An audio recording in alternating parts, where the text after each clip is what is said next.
promoteur du programme Simandou 2040. Le développement en début d'édition.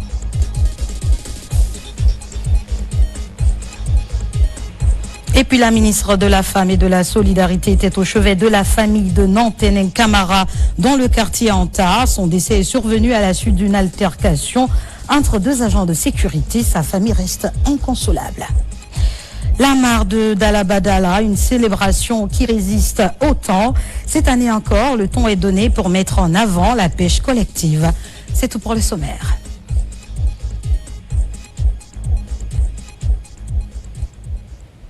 Encore une fois, bonsoir et bienvenue à tous dans ce journal. La jeunesse guinéenne au cœur de l'ambition Simandou 2040. À l'heure où la Guinée accélère sa transformation économique, une conviction s'impose de plus en plus, celle de placer la jeunesse au cœur des actions de l'État. Au Salon des entrepreneurs et de l'emploi, cette année, par exemple, 3 jours ont permis de réunir à Conakry décideurs publics, partenaires internationaux, entreprises et jeunes porteurs de projets autour d'une même ambition, faire du programme Simandou 2040 un levier concret de création, d'emploi, de compétences et d'opportunités. Compte rendu, Fatoumata Koroma.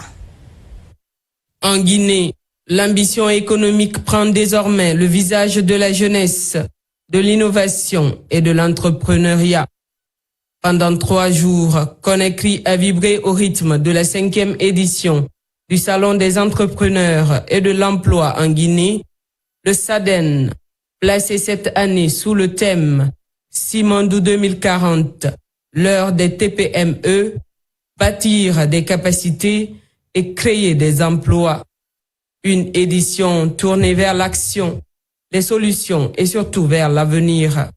La cérémonie de clôture a été présidée par le ministre secrétaire général de la présidence de la République, le général Amara Camara, aux côtés du ministre directeur de cabinet de la présidence, Djiba Diakité, également président du comité stratégique de Simandou.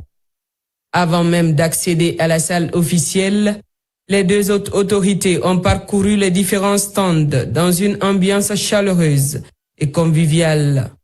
Au fil des échanges, une même réalité s'imposait. La Guinée entreprend, innove et crée.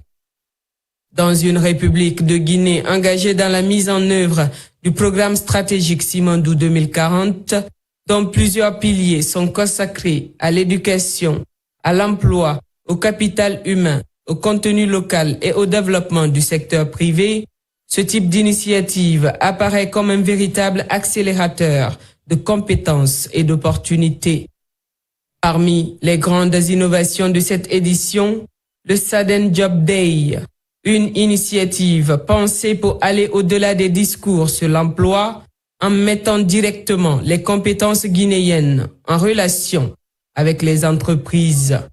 Au total, 169 candidats ont participé à ce parcours avec une centaine de postes proposés par 26 entreprises partenaires. Ce que nous avons vécu ensemble pendant ces 3 jours, c'est ce que nous avions promis. Un espace où la pédagogie sur Simandou 2040 rencontre la réalité du terrain.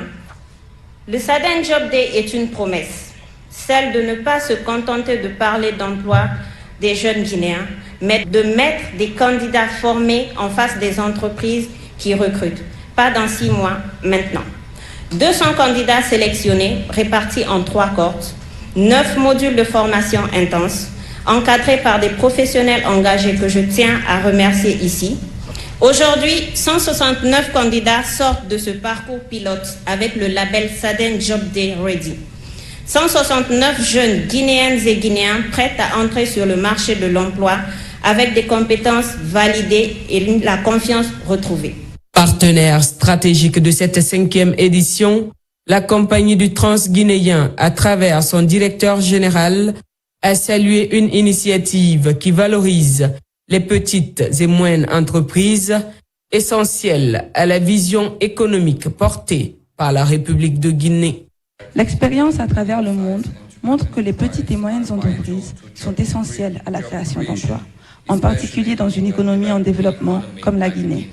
Cette année, les échanges ont été placés sous le signe de Simandou 2040. Ce thème est particulièrement important pour la CTG.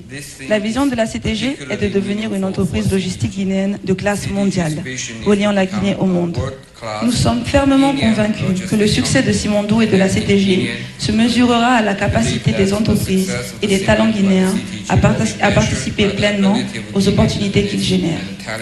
La CTG honore et continuera d'honorer pleinement son engagement en matière de contenu local, en créant des emplois pour les Guinéens, en transférant des connaissances et en développant des compétences de talents guinéens, et tout en offrant des opportunités aux entreprises guinéennes. Autre partenaire majeur de l'événement, l'ambassade des États-Unis en Guinée. À travers son représentant, elle a félicité le SADEN ainsi que le concours Fulbright qui a permis de révéler plusieurs jeunes entrepreneurs porteurs de projets innovants.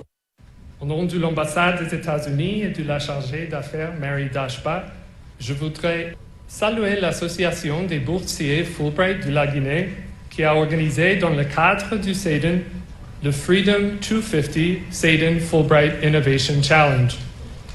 Aux 4 lauréats désignés dans les différents piliers du concours, j'adresse mes sincères félicitations.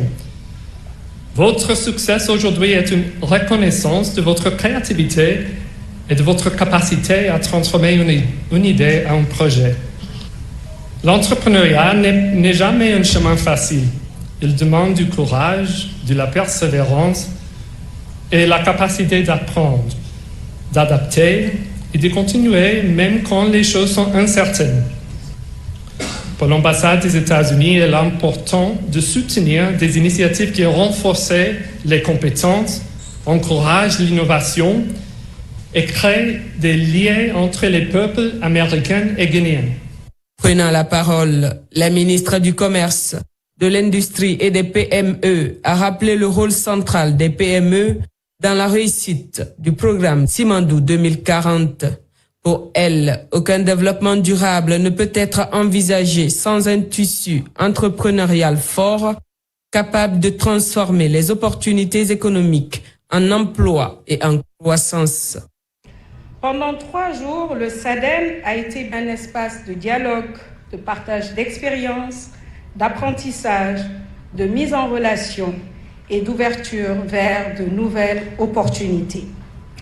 Il a surtout été un lieu de conviction, la conviction que les PME guinéennes ont un rôle central à jouer dans la transformation économique de notre pays. Sous le thème Simandou 2040, l'heure des TPME, bâtir des capacités, gagner des marchés, créer des emplois. Cette édition a posé une question essentielle.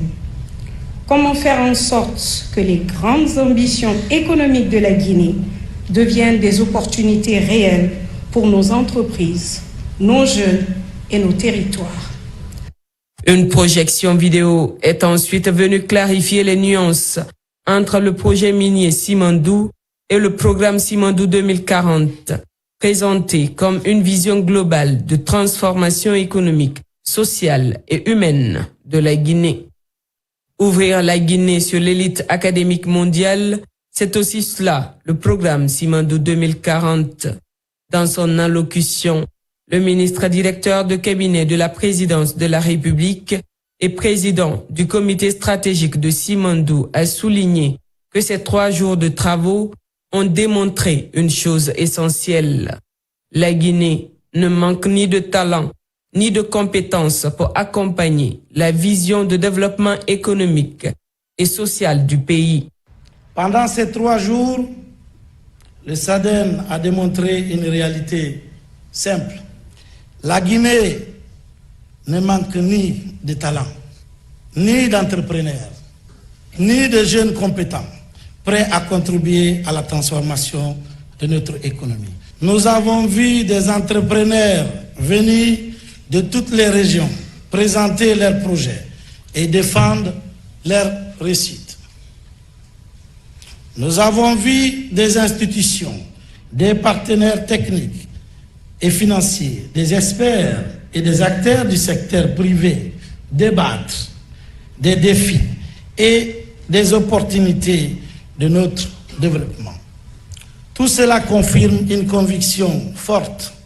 L'avenir économique de la Guinée se construira par l'investissement, l'innovation, la formation et l'entrepreneuriat. Il a aussi rappelé que le contenu local ne pourra devenir une réalité durable sans un investissement massif dans les ressources humaines. S'adressant à la jeunesse, il a insisté sur le fait que les grandes transformations engagées par le président de la République, son Excellence Mamadi Doumbouya, dans le pays, sont pensées pour elle, mais surtout qu'elles se construiront avec elle. Un pays ne change pas parce qu'il possède des ressources. Un pays change lorsque ces ressources créent des emplois, des entreprises, des compétences et de la richesse pour la population. C'est exactement le sens du programme de développement socio-économique durable et responsable, Simandou 2040, porté par une vision claire de son Excellence, le Président de la République, Mamadi Doumbouya. Son succès ne se mesurera pas à la seule valeur des ressources exploitées. Il se mesurera à notre capacité à créer des emplois, à faire émerger des entreprises nationales solides et à ouvrir davantage de portes à la jeunesse guinéenne. Mais il faut aussi être honnête. Le contenu local ne peut pas exister sans compétences solides. C'est pourquoi la question de la formation est essentielle. Avec Simandou Academy, la vision du chef de l'État est claire: préparer la jeunesse, des ingénieurs, des techniciens au métier de demain, capables d'entreprendre, d'innover et de répondre aux besoins réels du marché. Je voudrais maintenant m'adresser directement à notre jeunesse. Je sais ce que vous attendez: un emploi, une chance de faire preuve, la possibilité de construire ici, en Guinée, l'avenir auquel vous avez droit. Cette attente est légitime et elle est notre responsabilité. Je veux vous dire ceci: les transformations qui s'engagent dans notre pays se font pour vous, les jeunes, et elles se feront avec vous. La cérémonie s'est achevée par la remise de satisfecit et de distinction aux lauréats du SADEN 2026. Chacun récompensé par une enveloppe de 50 millions de francs guinéens. Des prix symbolisant des innovations majeures dans des secteurs liés aux 5 piliers du programme Simandou 2040. Agro-industrie et commerce, éducation et culture, infrastructure, transport et nouvelles technologies, économie, finance, assurance, ainsi que santé et bien-être. L'ambition à la base était de contribuer d'une manière ou une autre à l'écosystème entrepreneurial de notre pays. L'idée était de mettre sur une même plateforme entrepreneurs, administration publique, investisseurs et autres acteurs. Aujourd'hui, après plusieurs années, nous sommes heureux d'atteindre ce résultat-là. On espère aller encore plus loin dans les années à venir. Au-delà du salon, le SADEN 2026 aura surtout porté le message que la Guinée veut bâtir son développement avec ses propres talents, sa jeunesse et son génie créatif. Rencontre de restitution et de validation du rapport de diagnostic institutionnel. C'est une initiative du ministère de l'Enseignement supérieur à travers la Direction générale de la recherche scientifique. L'objectif est de faire du domaine de la recherche un véritable levier de développement économique, social et technologique. La suite dans ce reportage de Mounir Bari et Aboubakar Mara. La validation de ces rapports de diagnostic institutionnel constitue un outil stratégique d'aide à la décision Soumis aux acteurs de l'écosystème de la recherche scientifique, ce document servira désormais de référence pour le cadrage, la gouvernance et le pilotage des institutions scientifiques. L'impact recherché, c'est qu'on ne fait plus la recherche pour de la recherche, mais faire de la recherche pour impacter nos communautés, pour que la recherche soit un outil de développement socio-économique, pour que la recherche scientifique s'ouvre aux industriels, que la recherche puisse répondre aux besoins de la communauté. Les directeurs des institutions de recherche et des centres de documentation et d'information prennent part à une étape décisive du processus de présentation et de validation du rapport de diagnostic institutionnel et scientifique. La recherche scientifique constitue aujourd'hui un des principaux leviers de développement économique et social de notre pays. Elle est un facteur déterminant de compétitivité et de création des connaissances, de transformation durable et inclusive de nos sociétés. Conscient de cet enjeu stratégique, le ministère en charge de l'enseignement supérieur a entrepris plusieurs réformes visant à renforcer la gouvernance, la qualité, la visibilité de notre recherche scientifique. L'objectif des autorités est clair: bâtir un système national de recherche scientifique plus performant et mieux orienté vers les priorités du développement. Une ambition qui vise à produire des connaissances utiles au service de la société guinéenne. L'actualité, c'est aussi cette compassion à l'endroit de la famille de Nantenen Camara dans le quartier Anta. 3 jours après le drame, la ministre en charge de la femme, de la famille et de la solidarité a, au nom du gouvernement, présenté des condoléances d'usage. La défunte a trouvé la mort par balle suite à une altercation entre 2 agents de sécurité le 3 juin dernier à 5 heures du matin. La suite avec Mohamed de Camara et Algassi Moba. 3 jours après le décès de Nantenen Camara à Anta, dans la commune de Tomboulia, le gouvernement, à travers le ministère en charge de la famille, apporte sa compassion et sa solidarité à la famille éplorée. En état de famille de 8 mois et mère de 6 enfants, Nantenen Camara a perdu la vie après avoir été touché par une balle perdue à son domicile suite à une altercation entre 2 agents de sécurité. Le seul espoir dont j'avais dans le monde, c'est cette terre qui m'a soutenu depuis le début. Elle a voulu toujours me voir réussir dans la vie. Toujours était la vieille. Il n'y a pas une nuit qui passait, elle ne me conseille pas à la maison. Même si quand elle part à Madina là-bas, elle m'appelle. Va à la maison, oui, quand tu donnes, va mettre l'œil sur tes petits frères là-bas. Chaque fois, même le jour de son décès, on appelle à l'aide à l'État quand même. Je suis là, je suis pas seul, je suis avec mes petits frères aussi. Qui pour nous soutenir? Qui? Moi, je suis malade. C'est lui qui fait tout pour moi. C'est elle qui peut les soigner des enfants. Moi, je n'ai pas de moyens. Si j'ai le moyen, je ne dis pas ça. Parce que c'est Dieu qui m'a donné. Ici, à la maison mortuaire, dans un esprit de solidarité, la ministre de la Femme, de la Famille et des Solidarités transmet les condoléances les plus attristées des hautes autorités du pays. Au nom du président de la République, M. Mamadi Doumbouya, et son premier ministre, M. Amadou Riba, le ministère de la Femme, de la Famille et des Solidarités ne reste pas insensible à ce qui est arrivé, et notre devoir était aujourd'hui d'être aux côtés de la famille, apporter notre soutien et surtout leur faire comprendre que nous sommes là pour eux, nous sommes là pour les soutenir, et surtout avec tous ces 6 enfants qui sont restés aujourd'hui, la direction de l'enfance ne restera pas insensible à leur situation. Pour cette perte, le gouvernement reste aux côtés des proches de la défunte et des populations affectées en ces moments de douleur. À cette occasion, les autorités réaffirment leur engagement en faveur de la protection des citoyens sans exception.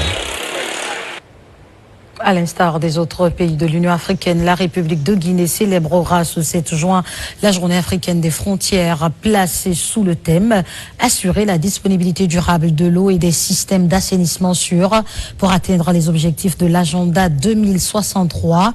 Cette journée intervient à un moment où la problématique de la gestion des frontières en Afrique se pose. D'ailleurs, nous vous proposons cet extrait de la déclaration du ministre de l'Administration, du Territoire et de la Décentralisation. Ces propos sont recueillis par Amadou Touré et Abdul Razak Souma. Cette journée n'est pas une commémoration ordinaire. Elle est le symbole vivant d'une Afrique qui a choisi, depuis 2007, de transformer ses frontières terrestres, maritimes et aériennes, longtemps perçues comme des lignes de fracture héritées de la colonisation, en espace de rencontre, de dialogue et de coopération. La République de Guinée, fidèle à ses engagements africains et sous-régionaux, répond présente à cet appel et s'associe pleinement à la dynamique portée par le programme Frontières de l'Union africaine et soutenue par les partenaires techniques et financiers comme l'Union européenne et la GIZ. Mesdames et messieurs, le thème retenu cette année, assurer la disponibilité durable de l'eau et des systèmes d'assainissement sûrs pour atteindre les objectifs de l'agenda 2063, résonne avec une acuité particulière dans notre sous-région. Il ne s'agit pas d'un thème abstrait et s'adresse notamment à nos paysans, nos éleveurs, nos pêcheurs et aux femmes qui parcourent chaque jour des kilomètres et des kilomètres pour trouver de l'eau potable dans nos zones frontalières.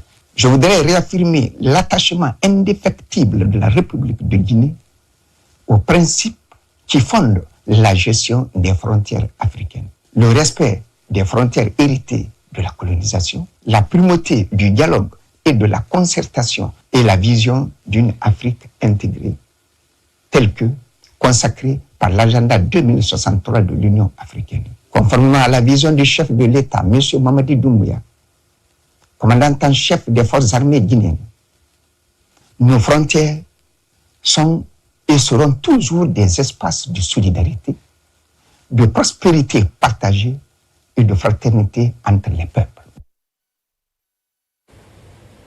Simandou, plus grand projet minier de l'histoire de la Guinée, vient de franchir un nouveau cap. Une conférence de presse a réuni l'État guinéen, Rio Tinto et le consortium CEO dirigé par Chainalco. La rencontre a permis de présenter les avancées majeures du dit projet entre performance opérationnelle, infrastructure stratégique, développement communautaire et ambition économique. Les acteurs se montrent sereins quant à la réussite de ce gigantesque chantier appelé à transformer durablement l'économie nationale. Saint-Martin Fancinadouno, Yaya Ansoumane Silla. Le projet Simandou continue de prendre forme à un rythme soutenu. Réunis devant la presse nationale et internationale, les responsables de Simfer, Rio Tinto et du consortium CEO Chainalco ont dressé un bilan encourageant des progrès enregistrés sur l'ensemble des composantes du projet. Sur le terrain, les résultats sont déjà visibles. Le minerai extrait est désormais transporté depuis la mine jusqu'à l'embranchement ferroviaire de Simfer avant d'être expédié vers les marchés internationaux. Nous passons désormais de la réalisation d'étapes clés à une exécution opérationnelle continue sur le site minier, le chemin de fer et le port. Les progrès que nous constatons traduisent l'efficacité de nos équipes, de nos partenaires et de nos sous-traitants. Et nous restons déterminés à maintenir cette dynamique en accordant une priorité absolue à la sécurité. Au-delà des infrastructures, Simfer entend également renforcer son impact social et économique. Pour Rio Tinto Simfer, le développement du capital humain figure également parmi ses priorités. Aujourd'hui, ce pourcentage est à 77% de Guinéens qui ont des opportunités de travail sur un effectif total de à peu près 20 000 travailleurs. Vous allez noter qu'il y a des variations sur l'emploi parce qu'on est en même temps en train de commencer l'exploitation et on a fini une certaine partie des constructions. Au niveau communautaire, on a fait beaucoup d'investissements, on continue de faire, à construire des écoles, des centres de santé, des centres pour la jeunesse, dans la zone minière, mais aussi dans notre partie du port, donc dans la zone de Forikaria et Beila. Entre avancées techniques, création d'emplois investissements communautaires et infrastructures structurantes, le méga-projet poursuit sa marche vers son objectif, faire de la Guinée un acteur incontournable du marché mondial du fer, tout en contribuant durablement au développement national. Le 5 juin de chaque année est célébrée la Journée mondiale de l'environnement. En Guinée, elle a été marquée par l'organisation de la toute première édition de la foire de la transition écologique, la FOTEC, une initiative qui réunit acteurs publics, organisations de la société civile, entreprises et citoyens autour des questions liées à la protection de l'environnement et à la lutte contre le dérèglement climatique. Mamadi Ternaka Misoko et Mohamed Cherif Kamara pour ce reportage. À l'occasion de la Journée mondiale de l'environnement, célébrée chaque 5 juin, la Guinée a organisé la première édition de la foire de la transition écologique FOTEC. Initiée par le Comité Vert Guinée et la coopérative d'action citoyenne, cette rencontre se veut une plateforme d'échange, d'innovation et de sensibilisation autour des enjeux environnementaux. Nous avons eu l'initiative de créer cet événement-là parce qu'au vu de nos activités respectives, on est entouré d'acteurs qui créent des solutions durables. Donc on s'est dit pourquoi ne pas les mettre en lumière tout simplement. Le but recherché, c'est d'impacter positivement, c'est aussi de créer une connexion entre institutions, start-up, ONG et pourquoi pas la jeunesse. Je remercie cette initiative qui concourt à l'amélioration du cadre de vie des Guinéens, qui concourt à l'amélioration de la santé publique de nos compatriotes et qui concourt à l'amélioration surtout de l'image de notre pays aujourd'hui, qui est corné par l'insalubrité. Placée sous le signe de l'action climatique et du développement durable, la FOTEC ambitionne de promouvoir les initiatives vertes ainsi que les bonnes pratiques environnementales à travers le pays. C'est un très grand plaisir pour moi, d'ailleurs, de participer ici à la foire écologique. Il y a pas mal de choses, surtout en ce jour le 5 juin, le jour de l'environnement. Au-delà de la gestion des déchets qui s'améliore, nous sommes véritablement dans un besoin de réduction des déchets par la valorisation et par employer les déchets comme ressources premières pour différents aspects. Et c'est ça la transition écologique. Au-delà des expositions, la foire offre un cadre de réflexion sur les conséquences du changement climatique et les solutions adaptées aux réalités locales. Un rendez-vous que les organisateurs souhaitent inscrire durablement dans l'agenda national afin d'encourager l'émergence d'une véritable culture écologique au sein de la société guinéenne. Fondée en 1997, la Chambre des mines de Guinée est l'organisation patronale qui fédère plus de 80 membres actifs de l'écosystème minier national. Elle vient d'organiser à Conakry la première édition du forum Zéro Arme. Cette rencontre de haut niveau a réuni les principaux acteurs du secteur autour de la question de santé et sécurité au travail, de prévention des risques et de responsabilité environnementale. Saint-Martin, Francine Adouno, Kandesila. La sécurité au travail, la protection de l'environnement et le bien-être des employés préoccupent les promoteurs miniers, les responsables et les autorités publiques dans la mise en œuvre des stratégies des entreprises minières. C'est dans cette dynamique que la Chambre des mines de Guinée, sous tutelle du ministère des Mines et de la Géologie, en collaboration avec NCA Bank et NCA Assurance, a organisé la première édition du forum Zéro Arme, placé sous le thème « Maîtriser les risques au travail pour une industrie minière plus sûre, plus performante et plus durable ». En adéquation avec notre cadre stratégique 2026-2028, nous affirmons haut et fort que la performance industrielle ne vaut rien sans la résilience et que la croissance est vaine si elle ne préserve pas l'humain, l'environnement et l'économie. La présence aujourd'hui de nos collègues de NCA Holding Assurance, de NCA Holding Financière, de NCA Assurance Côte d'Ivoire et de Manziré, la captive en réassurance du groupe, illustre la force de notre modèle intégré et notre capacité à mobiliser l'ensemble des expertises du groupe au service des secteurs stratégiques de nos économies.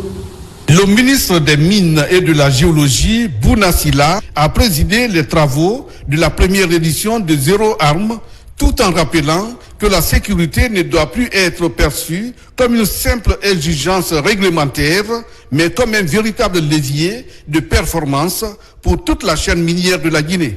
Le ministère des Mines et de la Géologie accorde une importance capitale à la prévention des risques professionnels dans les mines. La vie humaine, la sécurité des travailleurs, la protection de l'environnement doivent demeurer au cœur de toutes les opérations. Bref, dirais-je, toutes les questions ISJ, environnementales, sociales et de gouvernance.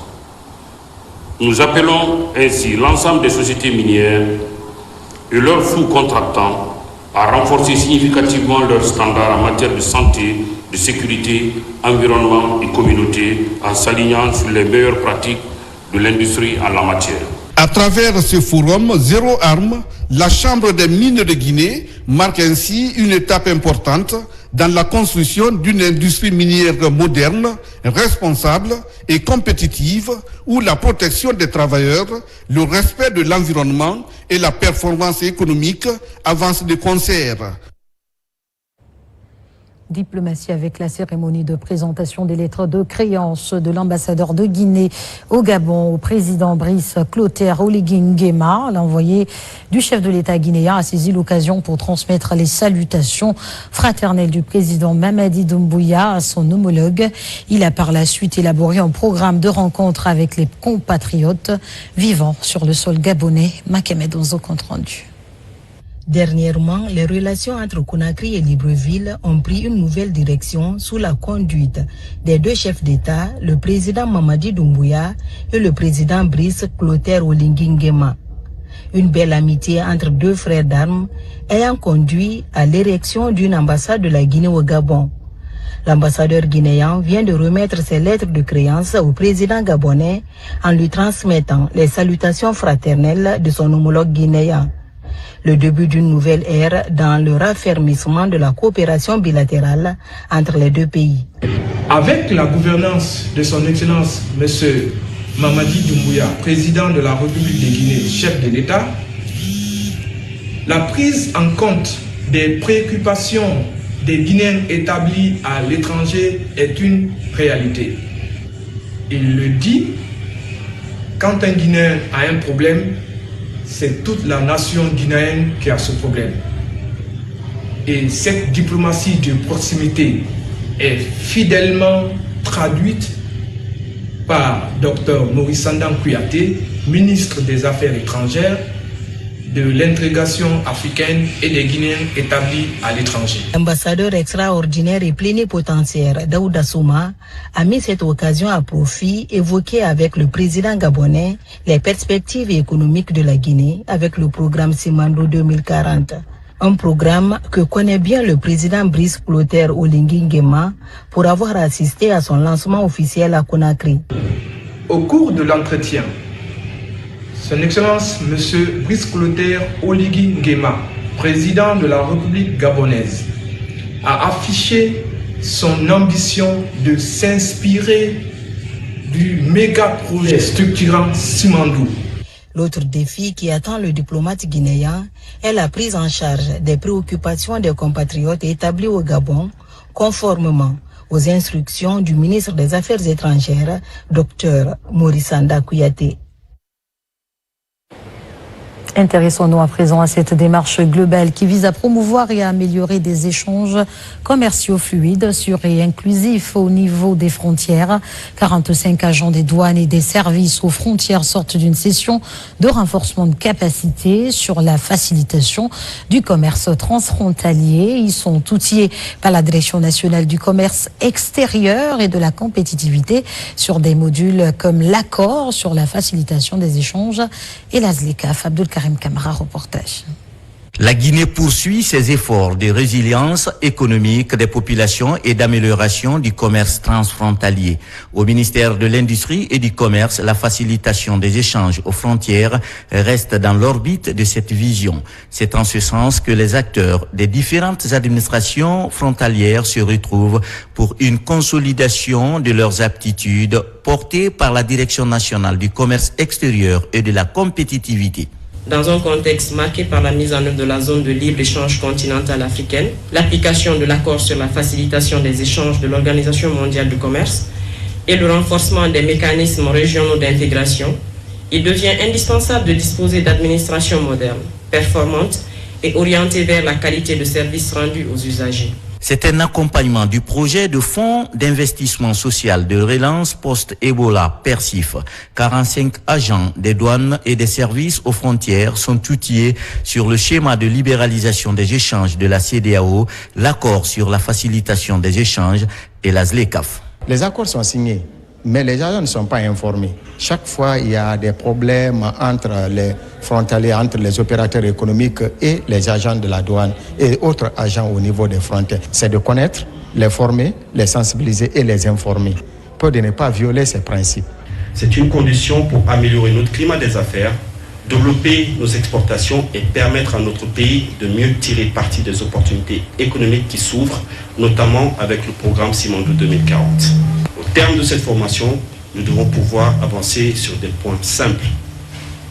Une meilleure coordination entre services, une information plus accessible aux usagers, une application plus harmonisée des procédures et des recommandations concrètes pour améliorer la gestion de nos frontières. Le projet PERSIF est financé par la Banque africaine de développement. Au-delà de cette session, l'initiative compte ouvrir la voie à d'autres actions structurantes qui seront déployées dans les zones frontalières de Forêt-Karia, Guékédou et Massantan.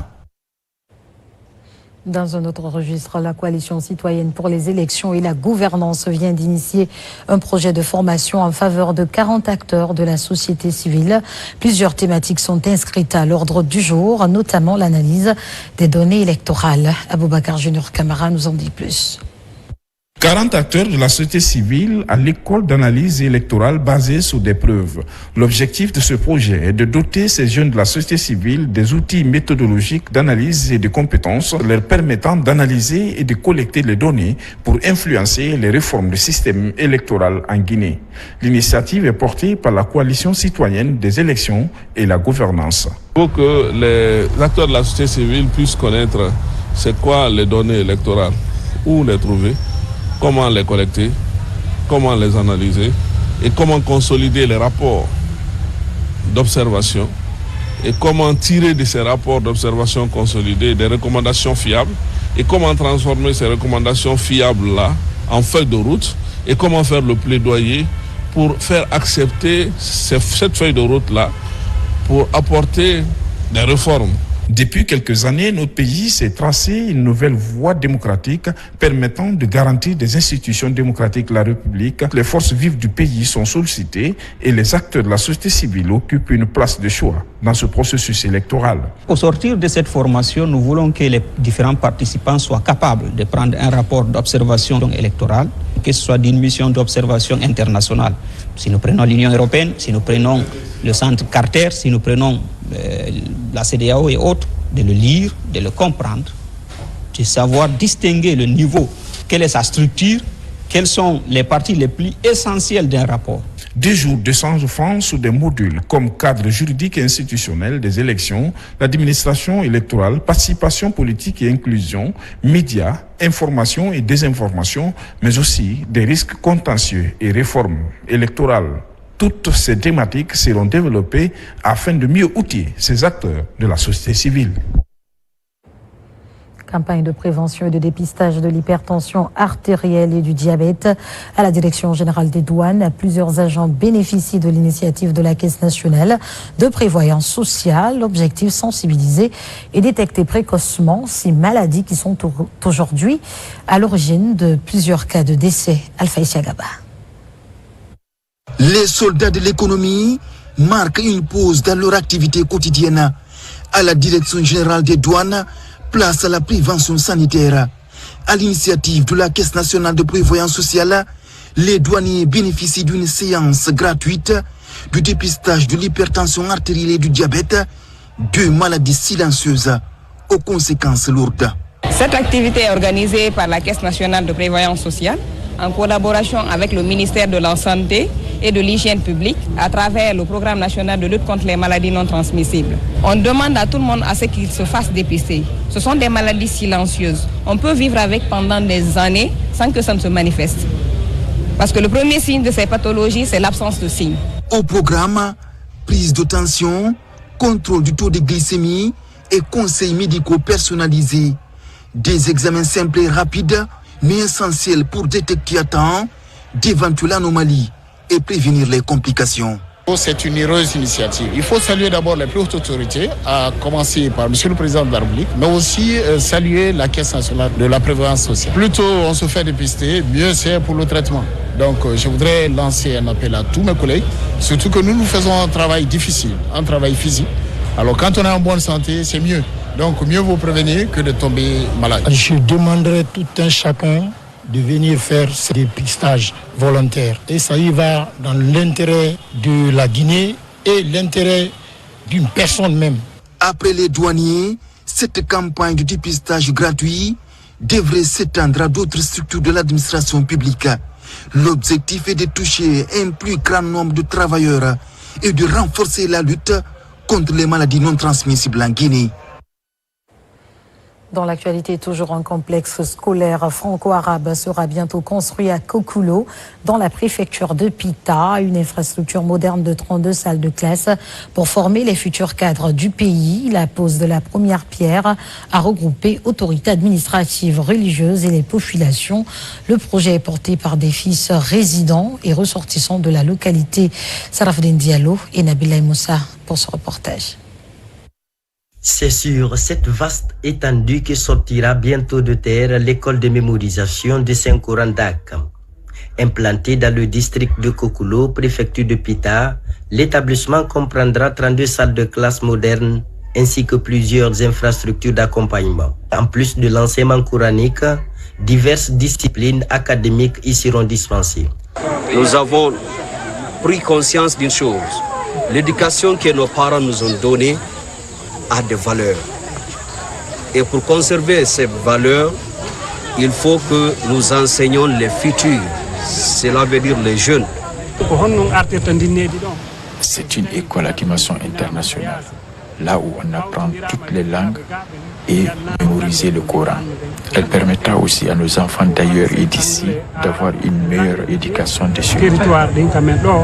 Le choix porté sur Kokulo pour accueillir ce complexe éducatif est accueilli avec satisfaction par les autorités locales. Nous sommes prêts à assurer le suivi et apporter notre modeste contribution sur le plan technique, sur le plan moral. Donc, nous sommes disposés à apporter notre contribution de façon efficace. La porte pour la contribution à la réussite de ce projet de construction de cette école à dimension internationale n'est pas fermée. La pose de la première pierre a mobilisé autorités administratives, religieuses et notabilités venues de Pita et de la baie. Une fois achevée, l'école de mémorisation du Saint-Coran Dak ambitionne de devenir une référence dans l'apprentissage du Coran et l'enseignement général. Elle entend accueillir des élèves venus de différentes régions de Guinée, voire de l'étranger. Et pour le compte de la coopération Guinée, Fonds international de développement agricole, l'heure est à la revue du programme d'options stratégiques 2020-2026. Un regard dans le rétroviseur pour évaluer 6 ans d'accompagnement des exploitations familiales. Nabilaï Camara, Fodé Camara. Principal cadre stratégique de coopération entre la Guinée et le Fonds international de développement agricole. Le programme d'options stratégiques est revu de façon exhaustive dans la période 2020-2026.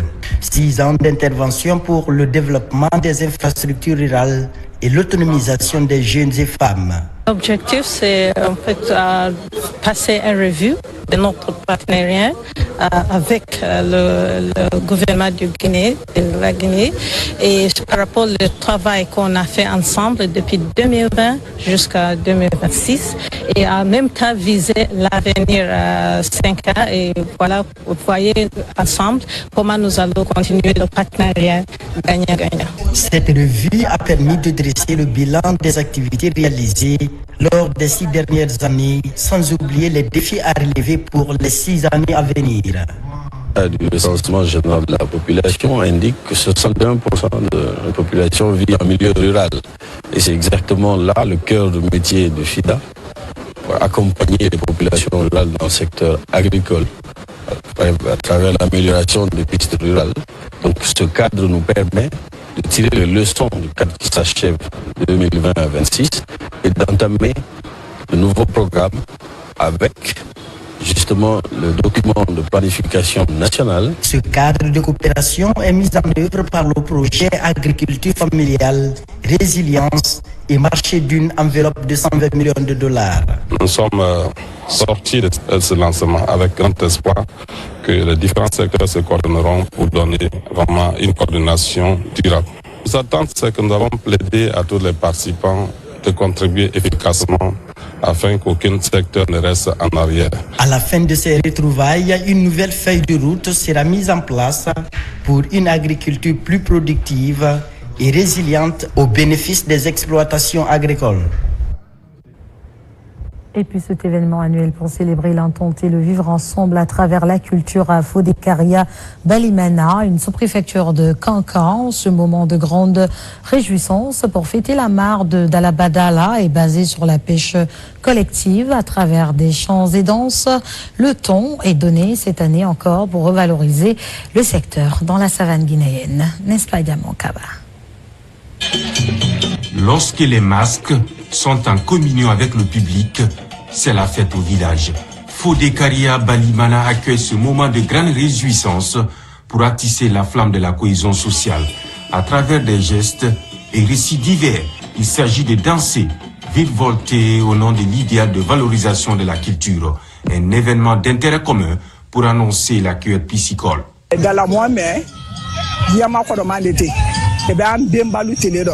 C'est notre identité.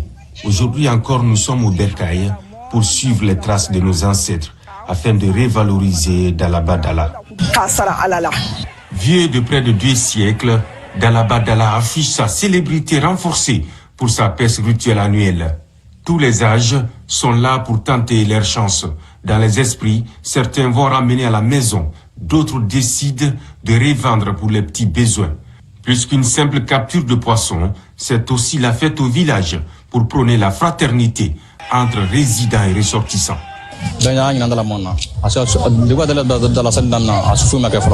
Cette année, on a observé beaucoup de changements. La célébration a tenu toutes ses promesses.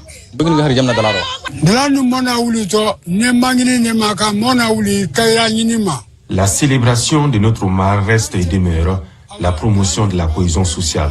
C'est aussi un levier d'action pour fédérer des énergies autour du développement local. De la tradition, la modernité réanime la vie rurale pour célébrer la mare de Fodekaria Balimana. Sur scène, des artistes locaux pour rappeler l'importance d'une paix durable et la cohabitation pacifique. Une autre victoire de la culture guinéenne qui n'a pas fini de livrer tous ses secrets. Dans le volet sport, le coup d'envoi de la 23e édition de la Coupe du Monde sera donné le 11 juin et va se poursuivre jusqu'au 19 juillet 2026. Pour cette édition, le continent africain sera représenté par 10 équipes qui nourrissent de grandes ambitions. Le Maroc, par exemple, veut faire mieux que l'édition précédente au Qatar, où il a atteint les demi-finales. Mami Ebelamou revient sur les chances des Lions de l'Atlas. Le Abi prend les rênes du vice-champion d'Afrique et remplace Walid Regragui. Un groupe confiant en ses moyens, avec pas mal de joueurs qui évoluent dans des grands clubs comme Achraf Hakimi ou d'autres encore. Donc un groupe qui a vraiment l'ambition d'aller très très loin dans la compétition. Les coéquipiers d'Achraf Hakimi partagent la poule C avec le Brésil, le Haïti et l'Écosse. Si les deux dernières équipes sont mieux connues du grand public, le Brésil commence le 13 juin face. Et pour finir, l'armée guinéenne a rendu un dernier hommage à deux de ses compagnons d'armes décédés. Le capitaine de vaisseau à la retraite Mamadou Saliou Kona Diallo de l'état-major de l'armée de mer et ancien directeur des études stratégiques au ministère de la Défense nationale, et le lieutenant-colonel à la retraite Aminata Traoré, infirmière et sage-femme au centre chirurgical des armées. La cérémonie funèbre a été organisée au bataillon spécial de Conakry. Adjudant-chef Oumar Kamara, correspondant de la presse militaire. Le capitaine de vaisseau à la retraite, Mamadou Saliou Kona Diallo, ancien directeur général du bureau des études stratégiques du ministère de la Défense nationale, a tiré sa révérence ce lundi 1er juin 2026 des suites d'une maladie au centre d'hémodialyse du camp Alpha Diallo.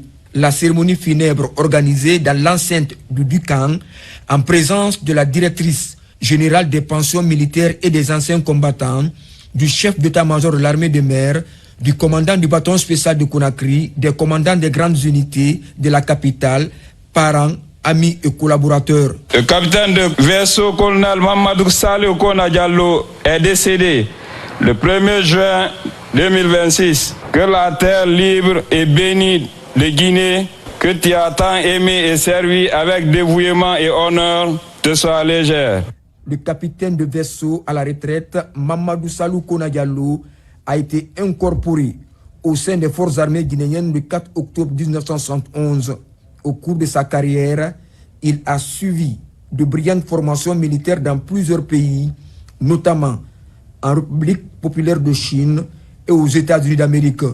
Il a occupé de hautes fonctions au sein de l'armée guinéenne et a participé à des missions des Nations Unies, notamment au sein de l'INAMSIL, à Freetown, en Sierra Leone. Kona aimait le travail, il aimait lire. Moi, je n'ai rien lu avec Kona que l'amitié et la connaissance. Il me l'a donné. Aujourd'hui, il s'en va. Je l'ai dit, c'est mon mentor. Si je suis arrivé jusque-là, c'est grâce à lui. Toutes mes condoléances à la classe 71 qui a perdu un élément qui a servi avec loyauté à sa famille, à sa femme Mata, à ses enfants, à ses filles et à son garçon.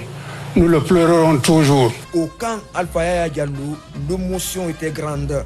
Le décès du lieutenant-colonel à la retraite Aminata Traoré de la première compagnie du bataillon spécial de Conakry, décédé le lundi 26 mai 2026 à l'hôpital militaire de Marrakech, au Maroc, des suites de maladie. La défunte était infirmière au centre médico-chirurgical des armées du camp Alpha Diallo. Elle a participé également aux missions de maintien de la paix dans le cadre de l'Ocomog au sein du 3e bataillon guinéen.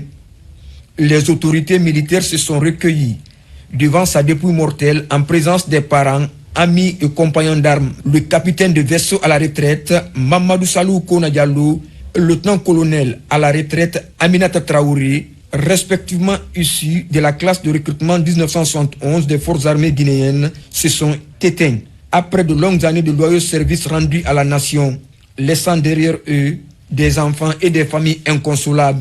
Nous garderons de lui l'image d'un homme droit, courageux, respectueux des principes et profondément attaché à sa famille. Son affection, sa sagesse et ses conseils continueront d'éclairer notre chemin. Pour remercier l'armée, cet honneur qui est rendu aujourd'hui me fortifie, ça me rend fort. Ça me permet de dire à mes parents au village ce que Aminata a été pour l'armée guinéenne. C'est par un défilé militaire organisé pour la circonstance que cette cérémonie funéraire a pris fin ici au bataillon spécial de Conakry. Le capitaine de vaisseau à la retraite, Mamadou Saliou Kona Diallo, et le lieutenant-colonel à la retraite, Aminata Traoré, ont été inhumés, respectivement ce mardi et mercredi, au cimetière de Kisosso et de Cameroun, après la prière de 14 heures.